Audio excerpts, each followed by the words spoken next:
The full interview is when you give full details about your asylum claim.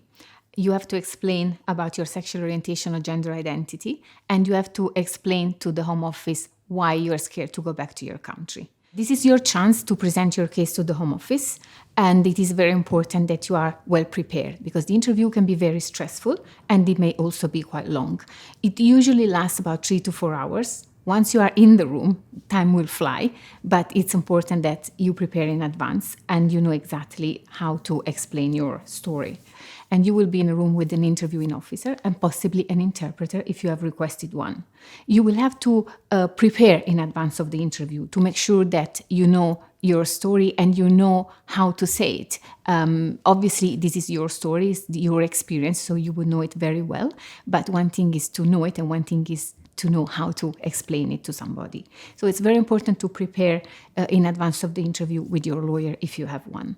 During the interview, if you feel uncomfortable in any way, you can ask for a break. If you need a glass of water or you just need a breather, you can ask so. You will be asked different questions about your sexual orientation, etc. It's important that you give detailed answers, even if you may feel uncomfortable to discuss personal questions. If there is something like a traumatic event or anything really bad happened to you and you don't feel comfortable discussing that, just say so.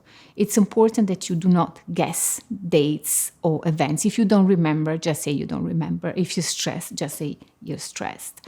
The Home Office shouldn't ask you any sexually explicit question, but it's up to you to volunteer information about whether, for example, you had a sexual encounter or romantic experience. But the Home Office shouldn't probe and ask further questions about that because that's not about being LGBTQI. If you have an interpreter during the interview, you have to make sure that you and the interpreter understand each other. It is possible for you to request an interpreter before the interview. The request has to be made in advance by your lawyer or by yourself if you don't have any lawyer, and there should be somebody there. You may feel uncomfortable to have an interpreter from your own community, but you shouldn't worry about that because usually interpreters, they are professional persons and they're not there to judge you, but they're just there to translate for you. However, if you feel particularly uncomfortable for any specific reason, discuss with your lawyer in advance or explain to the immigration officer during the day. During the interview, you will explain your story and you will be asked at the end if you've got any other comments. So if anything went wrong and you felt intimidated or uncomfortable, that's your opportunity to say so.